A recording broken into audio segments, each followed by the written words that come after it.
With over 320 hours of in-game time myself, I have learned a thing or two about this game and how to better yourself as a solo player. Before we get into it, shout out to these guys that left some comments in some of my previous videos. Also, make sure you're subbed to the YouTube and following my Twitch to be entered into my 300,000 Kmark giveaway. With that being said, let's get right into it. When you're playing solo, you only have yourself and your loadout to rely on. I'm going to show you my two loadouts that I always rock when I'm going in solo. One of them is going to be a cheaper version of my loadout, which will be under about 20,000 Kmarks. And the second loadout will be the one that I usually rock, but it's a little bit more on the expensive side. So take each into account and see what you want to rock. Because when you're playing solo, you have to be ready to lose everything that you came in with, because again, it's all on you. So the first loadout that we're going to use is basically all the items from the quick shop. So when you go to the quick shop, there's 5 different weapons to really choose from here. And the 2 items that I'm going to choose is the AR-55. We're going to purchase one of those, and the C32 bolt action sniper rifle. It's one of the best weapons in the game for its price point, because you can basically two-shot anything in the game. So the attachments for the AR-55 that we're going to buy include the angled foregrip, which will reduce the recoil,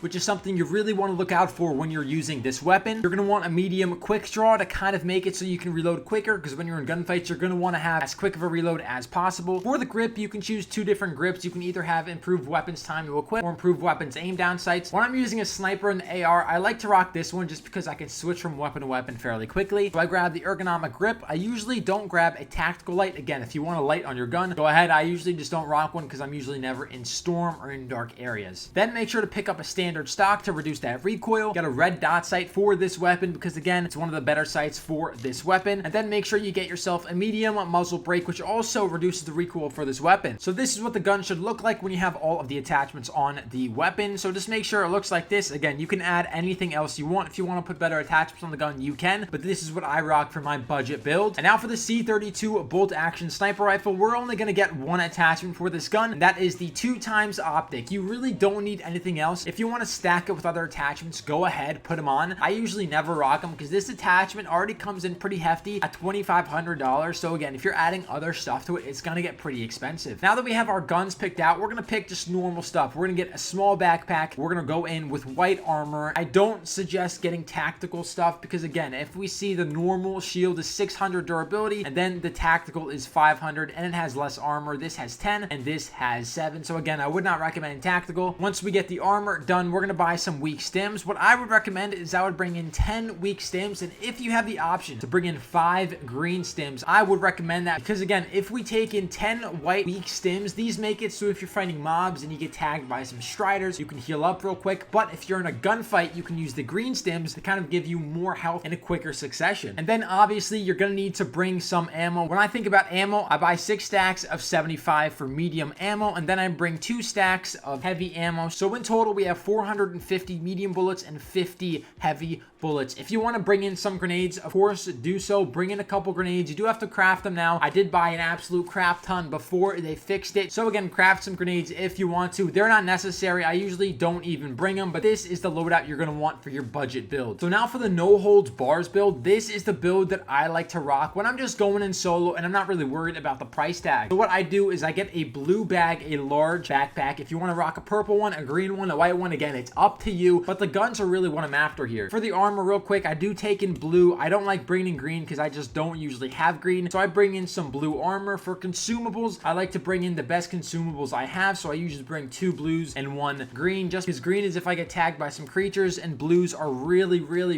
good in those combat situations. So for the weapons, I usually bring a shatter gun. This is the build I like to put on it. I usually do have a rear grip if I have a green one, but you have to find the green ones. They're a little bit difficult to find, but this is usually my build for the shatter gun. The shatter gun is amazing against creatures and even against players. And then the secondary weapon I bring is a sniper rifle with the 2x scope. If you could put a 4x scope on the gun, go ahead. That's not a bad idea. And then for the ammo situation, again, I bring in 50 heavy ammo and I bring in 100 shotgun bullets, just because if I'm farming Jeffs with the shatter gun, which is usually what I do, that's how much ammo I usually need, because then I can go armory, find some loot there, find some ammo there. And this is the regular loadout I bring in when I'm going solo with no hold back on the price. Another thing that people have to understand when you're playing solo is, again, you can lose all of these weapons in an instant, because you can run into a duo, a trio. You don't know what you're going to get yourself into, but you have to be confident with the loot you're bringing in. That's why we just went over the best loadouts that you can bring in. But one of the most important things that people have to get over when you're playing solo is gear your fear. Because you have to think, if you're going to bring in better gear, you have a better chance at winning these gunfights. I have some decent weapons in my inventory, but again, I don't have 17 rows of advocates, 14 rows of shatter guns. I have a handful of each weapon, and that's because I bring in the weapon. If I lose it, I reset, I buy another one, I get another one. But you can't have fear with these weapons, because the way you have to think about it is you're renting each weapon. So imagine, even if you bought the advocates, you bought it for a rental, because at some point in time, you're gonna lose the gun and you're gonna give it to someone else. So when you're rocking these guns, it's only your turn to use the weapon. So just go in thinking like that, and you'll be much more confident in these situations, because again, this isn't your weapon. It's only a rental that someone else will get eventually. Even if you survive 50 raids in a row, someone eventually will kill you or somehow take it away from you. When you're playing solo, you also have a lot of freedom in choosing what you do in each raid. That's why you should come into each raid with a game plan, even if it's as simple as completing missions. I've completed all of mine, so I don't have any to complete, so I don't have to do those. If you just want to go in and fight PvP, find people, follow the shots. If you just want to go jungle, farm Jeffs, just make sure you have a game plan, so when you spawn in, you can kind of route out your path. So here, if I wanted to, I spawned at Woodcutter, I would go travel along, maybe hit Waterfall, maybe hit Dig Site, but at the end, I'd want to hit jungle, hit comms, and then evac at rock pools. Again, the plan might change because stuff happens during raids, so you have to be ready for anything to come. So as you guys saw on my shatter gun, I did have some pretty good attachments on the gun, but one thing, if you're using the better loadouts in the game, is that when you're playing solo, you're going to want to have a suppressor on your weapon, because when I'm shooting all of these creatures right here, I'm making a ton of noise, but since I have a suppressor on the weapon, they can't hear me that much. Because in solos, I'm trying to keep as stealthy as possible, because if the enemies hear you before you hear them, you're going to be screwed, because then they have the advantage. They know when to attack, and they know how to go through with their game plan. Because in solos, if you're fighting a duo, you're going to want to have all the time in the world to kind of understand the situation you're in, see what type of armor, see what type of guns they have, and play it by ear. People always ask me when I'm on stream, why do I play so slowly? Why do I walk so much? Why do I barely sprint? And that's because I want to hear. I want to be able to hear every situation I'm in, because you never know where people will be. Sometimes you'll have the biggest fight of your life in each collection. Sometimes you'll be a crash ship where there's literally nothing going on, and then all of a sudden a whole war breaks out. You want to...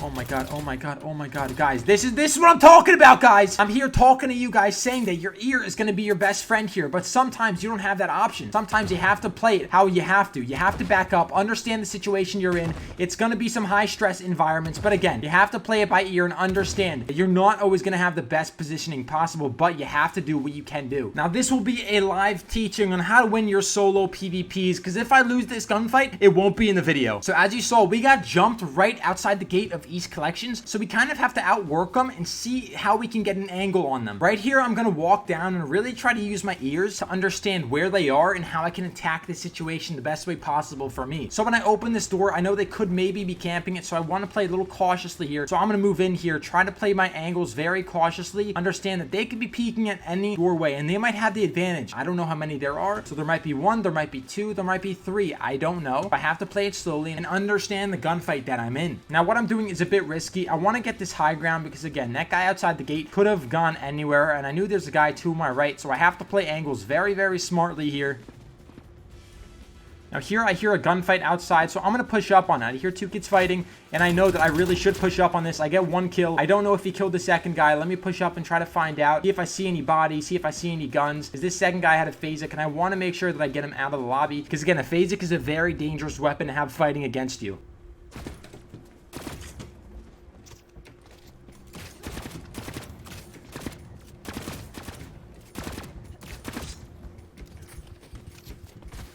Again, right there, I played that horrendously. Right there, I was too aggressive. I was way too aggro. He got a great first shot on me, and that's why I lost that gunfight right there. And again, I'm not mad. I'm not angry, because I knew I brought in the shatter gun. I knew if I played badly, I would lose my gunfights. And you know what? I lost my rented weapon, and now I have to deal with the actions that I just put upon myself. So when we're talking about gunfights, you gotta understand that when you're in solos, you need room to maneuver, and you need to maneuver safely and carefully. That's why stamina is such a big part of the solo game. If you're out of stamina, stamina and you get shot at, you're practically screwed because you have no teammates to give you cover fire. You have nothing to work for you unless it's you. So right here in this gunfight, I do move up on someone and I think they have purple armor. And again, in this gunfight, I do only have, I think, green or white armor. I'm not too sure, but I move up on this guy and as you see, he absolutely shreds me, takes a ton of my health away. So right here, I have to make a split-second decision, and as we see, my stamina bar is completely full. So this gives me the room and the time to be able to maneuver, run away, get a good spot to hide in, make sure I'm healed up safely. And since I do have stamina, I do have room to run away, and I do have space to move. So as I was healing, I got pushed by the enemy. He starts shooting me in my back. I am very low health, but since again, I have stamina, I can maneuver, make my way out of this situation. He doesn't push me right away, so I managed to get some heals off, and look at how I play with my stamina here. One thing when you're in solos is that you have to use slide jumps to your advantage. If you don't know what these are, I'll show you very, very shortly. This gunfight was very intense, but luckily I got a dub in it. You'll see I back up, I heal, make sure my health is fully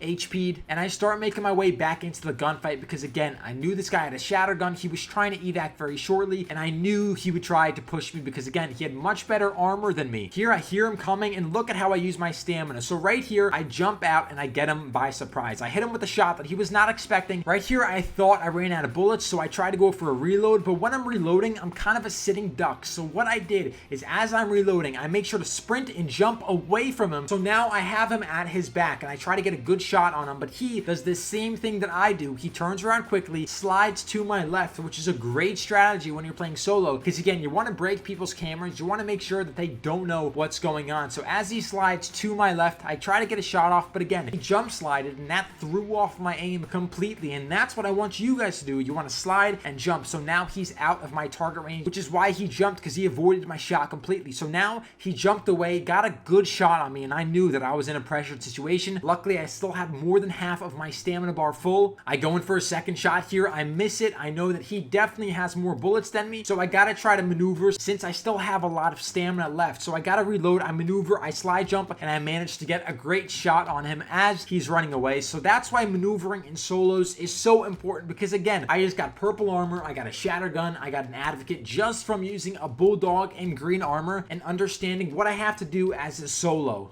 When you're playing solo, you obviously have to be aware of creatures like Striders and Jeffs and Rattlers, but there's also one creature that does no damage to you, but will harm you in the worst way possible. These right here are the birds I'm talking about. These red and blue looking things. These birds can screw you over because they're not like other creatures. You can't crouch walk past them. You can't sneak around them. Once you're near them in their area, they will fly away and make a ton of noise. Even if an enemy doesn't hear your birds, they can see them flying away, and again, it can screw you up big time. Because imagine I'm stalking a team and I see a team over there in the tree line and I'm saying, okay, let's get over there slow and steady. So I'm gonna start walking there very slowly and steadily, pretending that I'm not even here so the other team can't hear me. So I'm gonna start walking, getting my way through, and all of a sudden the birds fly away. They make a ton of noise and they fly like this in the air, and you can see those birds from a very good distance. And once enemies hear those birds, it's over for you. If you keep going in this direction, they will find you and they will hunt you down. That's why you have to try and memorize all of these spots that the birds are in. One spot to really understand how birds work is in dig site. In dig site, there's one area where you have two sets of birds that go off. You have one set of birds that go off when you walk by this fence area up ahead, but then another set of birds that goes off once you go inside of dig site. So if you're a veteran player and you understand how the birds work, you'll understand if you hear one set of birds, people went straight, and if you hear two sets of birds, they went inside of dig site. So right here, if we walk forward, we're going through, we'll hear one set of birds right here,